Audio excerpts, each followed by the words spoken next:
Hello everyone, welcome back to Minus to Millions. We're in the 3rd day of September now and we've got £16,021 in the bank. And what we need to do today is load all of our silage bales onto the trailer. But before we do that, I want to buy one of the new greenhouses that was added with the map update. I'm going to check the price for flowers and mushrooms first though, because I want to buy the greenhouse that we can make the most money from. If I check the price fluctuations as well, we'll be able to see what one we can make the most from all year round. So the price for flowers is £1,114 at the minute. Then for mushrooms is £1,544, so they are worth a bit more at the moment. But let's check the fluctuations. Okay, mushrooms are at their highest in October, and the most we'll get for them is £1,553. Then they're at their lowest in January, and we'll get £1,274 for them. For flowers, they're at their highest in June and February, and the most we'll get for them is £1,296. Then they're at their lowest in October, and we'll get £1,092 for them. So even when the mushrooms are at their lowest, they're only worth a little bit less than flowers when they're at their highest. So we'll get the mushroom greenhouse, because we'll be able to make a lot more from that. And these new greenhouses are very cheap as well. They're only £1,500. I don't know where we're going to put this though. We can't put it on the right because that's too close to the lake. Maybe on the left here next to our other greenhouse. Yeah, I think this is the best place to put it, because it's not too far from where we get water, and we've got plenty of space to pick up the pallets. And that's about as straight as I can get this, so let's place it down. I'll quickly paint over the grass around this to neaten it up as well. And I'll just use dirt so it matches the rest of the ground around here. We only need to paint this side here and out the front anyway. I do need to paint over these bushes here though, because they're quite close to where we fill up water, so I don't want to be driving into them.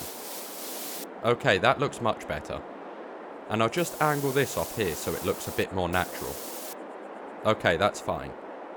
So now we just need to connect our trailer and fill it up, then we can unload the water into our greenhouse and activate the production. And I'll actually try to fill the trailer from the lake first, because we might even be able to get water from there after this map update. Hopefully we can, because now we've got 2 greenhouses, we're going to be using a lot more water. So let's reverse the trailer up and see if we can. And I'll put the trailer into the lake just to make sure. No, it's still not letting us get water from here, so we'll just have to keep using our water pump. It's not too expensive to fill this trailer up anyway, so it doesn't really matter. These new greenhouses do produce pallets very quickly as well, so we should be able to make a good amount of money from it. And that's the trailer filled up, so let's go and unload this into the greenhouse, then we can activate the production and move on to loading up the bales. We will need to get a bale spike before we can do that though, because we've only got a pallet full. So I'll get one of them once we've done this. Right, that's the trailer empty, so let's head inside and activate the production. And if you've seen my last video, you'll know what the cycles per month and everything else for this are. But if you haven't, this uses 100 water for 100 mushrooms, and there's 144 cycles per month with a cost of £2 per month. And this is already set to storing, so let's activate it. Okay, here's our mushrooms growing, which do look really good. I'll come back and check how many's been produced before we end the episode as well, because like I said earlier, these do produce things very quickly. They do also use water just as quick, so we might even need to put another trailer full in. But we'll just have to see later. Anyway, what we need to do now is get a bale spike. So once I've disconnected the trailer, we'll do that. And I'm just going to lease the bale spike, because it's not worth buying it, as the only time we need to use one at the moment is when we load up bales, which isn't very often. But I will buy one at some point, just not yet. It's only £30 to lease this as well, so it's definitely not worth buying one just yet. And now we just need to take the pallet fork off the tractor, then we can go and pick up the bale spike. And that'll be fine there, so let's head over to the shop and get the bale spike. Okay, I've picked the bale spike up from the shop, so let's get these bales loaded up. And we have got quite a few bales, so this will take us a while. We'll probably have to stack the trailer 3 rows high to get all of them on as well, which can be a bit tricky. But if I take my time and try to get the bales on as neatly as I can, we should be fine. I'm not too worried about how they look on the trailer though, as long as we can get them all on. But obviously I will try to stack them up as neatly as I can, because I don't want it to be a mess. What I think the best thing for us to do is strap 2 bales down at the back so they can't roll off, because then I can load the bales up next to them without having to worry about pushing the ones at the back off the trailer. Also, having 2 at the back strapped down will stop the ones in front of them from moving around too much. So yeah, we'll get this one on, then put a strap over them. And I want to try and get these 2 in line the best I can, because then it will make it easier to get the other bales on straight and in line. And that looks pretty good. Yeah, that's fine. So let's strap them down. Okay, that's done. So I'll get the rest of the bales around this bottom area loaded up now, then we can move the trailer further up. And there's not actually that many bales down here. Most of them are up the top. I would like to know exactly how many bales we've got, but I'm not going to count them. I might even be able to roughly work it out once they're all on the trailer, because there's 3,500 litres in each bale, which means 10 bales would be 35,000 litres. So if we've got 70,000 litres in total, that would be 20 bales. I'm pretty sure we've got more than 20 though, but I will try to work it out once they're all on the trailer. And that bale went on perfectly, so if I can get the rest on like that, we shouldn't have any problems. So let's get the rest of these loaded up and see how it goes.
Okay, that's all of the bales loaded onto the trailer, and I did have a few problems getting one bale on the top, but other than that they all went on fine. They don't look too bad either, it's only the top row that's a bit messy, but like I said, I'm not too worried about how they look. And we've got 115,500 litres on this trailer, which I think is around 30 bales. Yeah, 20 bales is 70,000 litres, so add another 35 for 10 more, that makes it 105. Then we've got 10,500 litres over that, and it's 3,500 for each bale, so that would be another 3 bales I think. Yeah, it is. So we've got 33 bales in total, which is not bad from this area of grass. And I'll leave the trailer here for tonight, then we'll have to sell the bales first thing tomorrow, because our corn should be ready to harvest by then, so we'll need to get on with that. Anyway, let's check on our greenhouse to see how many mushrooms have been produced, and if we need to put any more water in. Okay, we've got 1,973 litres of water left, and we've already got 108 litres of mushrooms. So these are being produced very quickly, because it's only taken about half an hour to get that. And I will put another trailer of water in here, because it uses 100 water for 100 mushrooms. So with how quickly they're being produced, the water will probably run out in a few hours. But once I've put this trailer full in, we'll have around 4,000 litres of water in there. So that should last us until tomorrow. But we'll just have to see. Even if it doesn't, at least I'll know that we need to put more water in next time we fill it up. And the input to output ratio is the exact same anyway, so if we put 1,000 litres of water in, we'll get 1,000 litres of mushrooms out, and that will easily cover the cost of the water, so it doesn't matter how much we have to put in. And we only paid £208 for 2,000 litres then, and 2,000 litres of mushrooms are worth much more than that. So we'll definitely be making a good amount of profit from this greenhouse. Anyway, that's the trailer empty, so I'll put this back, then we can return the bale spike to the shop, because we don't need that anymore now all of the bales are on the trailer. And I'll just do it through the menu, because it's much easier and it saves us having to go all the way up to the shop. I will take the bale spike off the tractor before we return it though, and if I put it down over here next to the pallet fork, we can get that back on the tractor as well. Because we'll probably need to use the pallet fork tomorrow or the next day, so I don't want to forget to put it back on. Well, I've not lined up very good to do this. Okay, it's on now. And I may as well quickly park the tractor up, because we don't need to use it anymore. Then all we've got left to do once we've parked up is return the bale spike. And that won't take us very long at all, because we're doing it through the menu. It might actually charge us a little bit to return this, because of the working time, but we'll soon see. Yeah, it charged us £210, so maybe we will be better off buying one next time we need it. Anyway, that's everything for today. I hope you enjoyed this video. If you did, let me know by leaving a like, and feel free to subscribe so you never miss another video.